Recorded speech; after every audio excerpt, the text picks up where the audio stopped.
Olá pessoal, bem-vindos a Degustando Whisky, eu sou Márcio Becker e no vídeo de hoje eu vou degustar com vocês o Laphroaig Triple Wood. Tenho aqui na mesma versão um pouco mais antiga do Laphroaig, as versões mais recentes elas vêm com uma outra apresentação, mas o conceito do whisky, a técnica de produção são as mesmas. Vou falar sobre isso, vou passar minhas notas de degustação e por fim vou falar para vocês por que eu considero que esse é um whisky que foi e ainda é extremamente importante para a Laphroaig. Começo abordando a questão do nome, Triple Wood, e aí fica a dica de uma forma generalizada. Triple Wood, Double Wood, Virgin Oak, Quarter Cask, Double Cask, não sei o que, Finished, né? Existem várias expressões, vários termos que têm relação com a etapa da maturação no processo produtivo do whisky. Esses termos volta e meia aparecem no rótulo das garrafas de whisky. Vocês já devem ter percebido isso, né? Existem vários whiskies com esse tipo de expressão.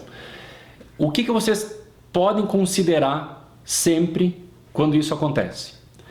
A destilaria está querendo passar para vocês a mensagem de que naquele produto que vocês estão segurando, que tem uma expressão, que lembra maturação, a destilaria quer passar para vocês a informação de que aquele whisky teve uma coisa diferente. Foi realizada uma coisa diferente na etapa da maturação para aquele whisky, para aquela garrafa, para aquele rótulo. Essa é a informação que eles querem passar, é uma mensagem da destilaria para vocês, consumidores, para nós, consumidores. E se isso realmente é aquilo que causa um grande diferencial no produto, nem sempre é, mas isso é um outro tipo de análise. O importante é a mensagem que a destilaria está passando, né?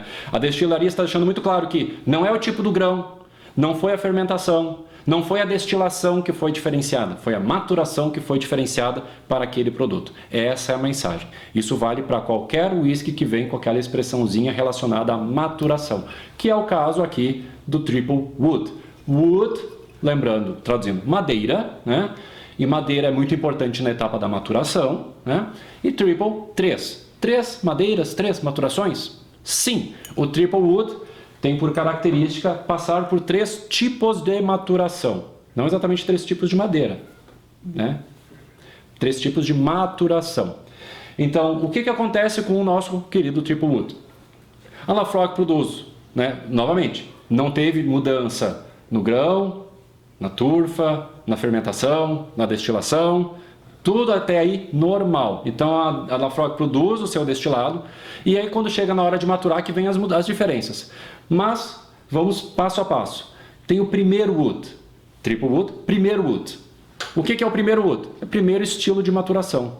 Qual é o primeiro estilo de maturação para este whisky? A maturação padrão da Laphroaig. Ou seja, eles pegam o destilado e colocam em barris americanos ex-bourbon e deixam lá.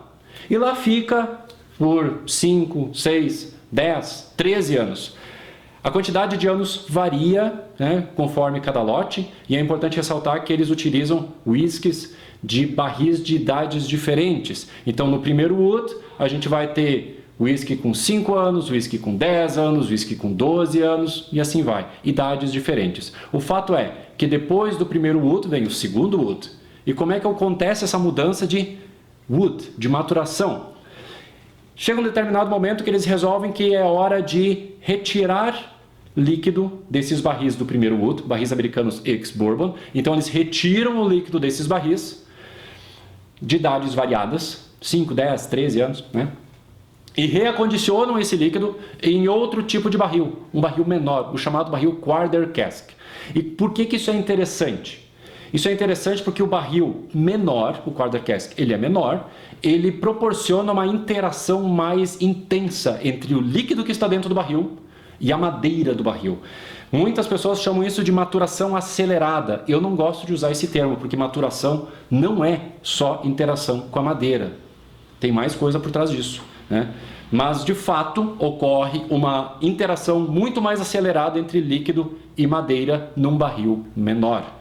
Então, primeiro wood, maturação padrão, segundo wood, maturação acelerada, coloco entre aspas. Passa-se algum tempo, né, e eles retiram daí de dentro desses barris Quarter Cask e recolocam esse líquido em outro tipo de barril, o terceiro wood, barris grandes, sherry butts, ex-oloroso. Né? Então são barris de 500 litros, barris enormes, né?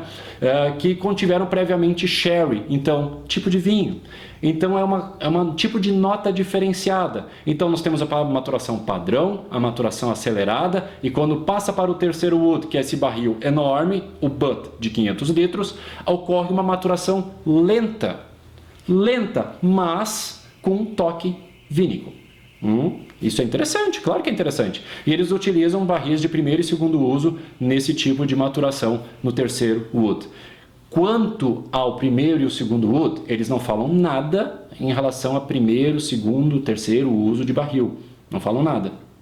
Né? Nem que sim, nem que não. Né? Só para salientar.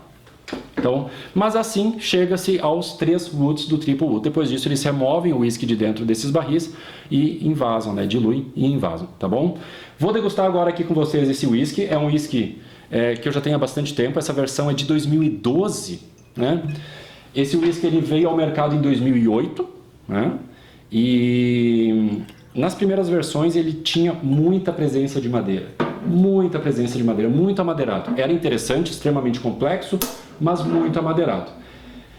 Vocês vão notar diferenças em relação às versões mais recentes, né? Conforme foi passando os anos, eles foram adequando o produto àquilo que eles consideravam mais interessante, né? Então o produto começou mais amadeirado e depois foi passando para algo mais seco e complexo. Por fim, ele está mais adocicado, mais agradável ao paladar da maioria das pessoas. Muitas pessoas gostam de coisinha docinha, né? Então, foi para essa linha. No olfato, gente, essa versão antiga, né? Turfa bem presente, doçura de malte. A madeira americana, apesar de ter sido usada mais no início e não no fim, né? Ela se faz presente com uma notinha de gengibre, uma picância, muito boa, muito interessante. E tem aquela nota vínica, alguma especiaria da madeira europeia, tem uma doçura, uma uva passa. É um whisky que tem uma boa complexidade, tem uma ótima complexidade. Realmente é um whisky bem interessante. Quem gosta de Laphroaig vai gostar desse whisky. Quem não é tão fã de Laphroaig, mas curte numa boa, né, indiferente, digamos assim, também vai gostar. E as pessoas que não gostam de Laphroaig, algumas acabam gostando deste Laphroaig, por causa daquela pitada vínica e de especiarias. E isso traz também no olfato, um olfato, apesar de fresco, ele ainda é um pouco mais aquecido do que os outros Laphroaigs padrões, né? 10 anos, o Quarter Cask, né? No paladar, vai nosso brinde. Slancheva, Fabiano Nar. Demorou, mas veio, hein?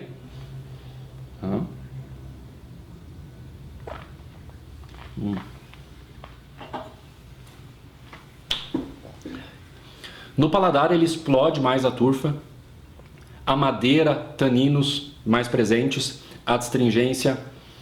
Ele não tem um bom equilíbrio, eu acho, desde o início da garrafa. Ele é um pouco chucro, tá?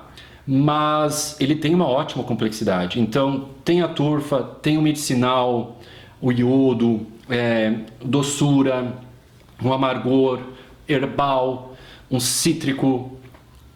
Gente, é bem interessante, sim. Só ele é muito mal ajeitado, ele parece que está meio... Os sabores ficam brigando entre si, não é uma coisa muito harmoniosa. Nas versões mais recentes, eles aumentaram um pouco a doçura e isso ficou um pouco mais harmonioso, certo? E ele finaliza de uma forma longa, mais seca no início, passando por um frutado, passando por um cítrico, ficando apenas fumaça. Tem um herbalzinho também, mas finalização média para longa, mas na questão da fumacinha de turfa fica bem longa, bem interessante. Com água, gente, olha só que interessante, bom estar num bar, né? Com água, bem pouquinho. Esse whisky é 48% de teor alcoólico e bem pouquinho de água só para dar uma liberada em outros aromas. Ressalto que eu já degustei esse whisky várias vezes, eu não estou degustando ele agora, estou apenas passando algumas informações resumidas para vocês, né? Com água, ele na verdade ele não muda muito, mas aquela questão de especiarias fica mais diminuída e potencializa mais notas adocicadas no olfato, né? No paladar,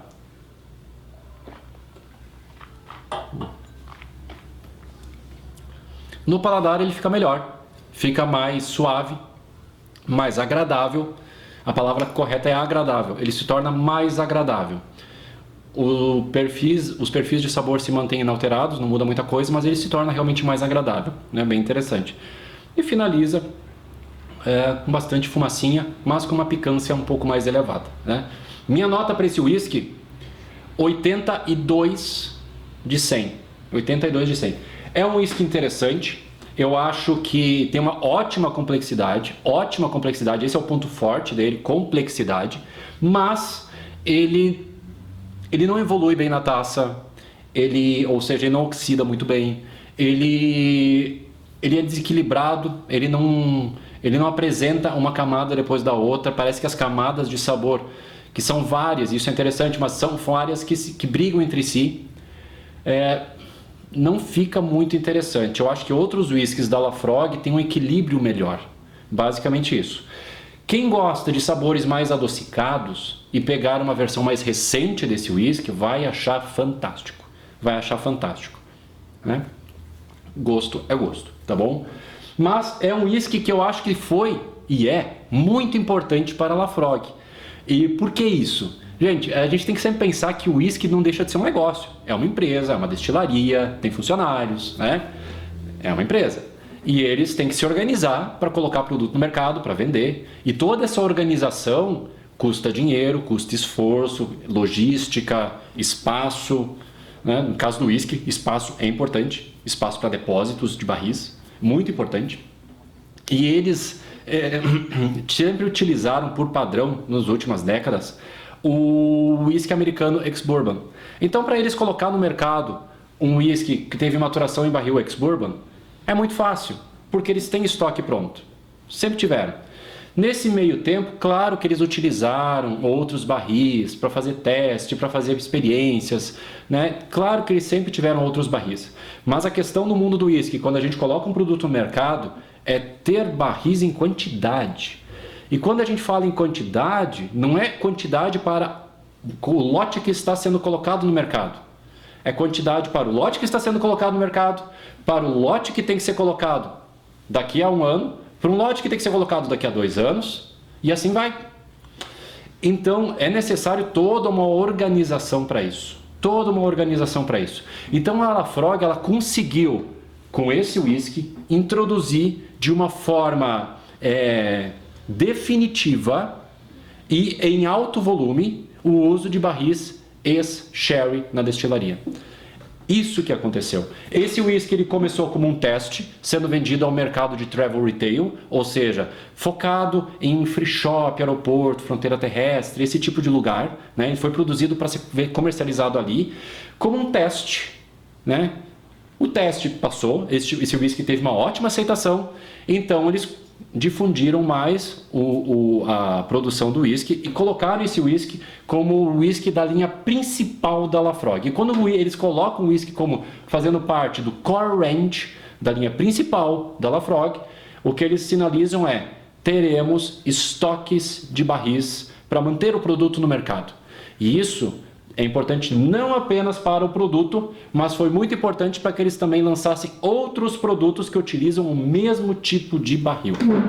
E aí que está o ponto mais interessante. Por isso esse whisky foi tão importante e é tão importante para a Laphroaig. Dá estabilidade na questão da maturação em barril ex-sherry para a Laphroaig. Pode deixar de existir eventualmente esse whisky? Pode, a qualquer momento. Mas os barris ex-sherry chegaram, ficaram e vão continuar na destilaria. Certo, pessoal? Espero que tenham gostado das informações, tenham gostado da degustação. É um whisky interessante, né? Se puderem, comprem, conheçam. Vale a pena conhecer, nem que seja uma dose num bar, né? Comprem, vale a pena conhecer. Compare com outros Laphroaigs para sentir bem a diferença, né? Aprecie seus whiskies sempre com moderação. Nos vemos nos próximos vídeos. Saúde!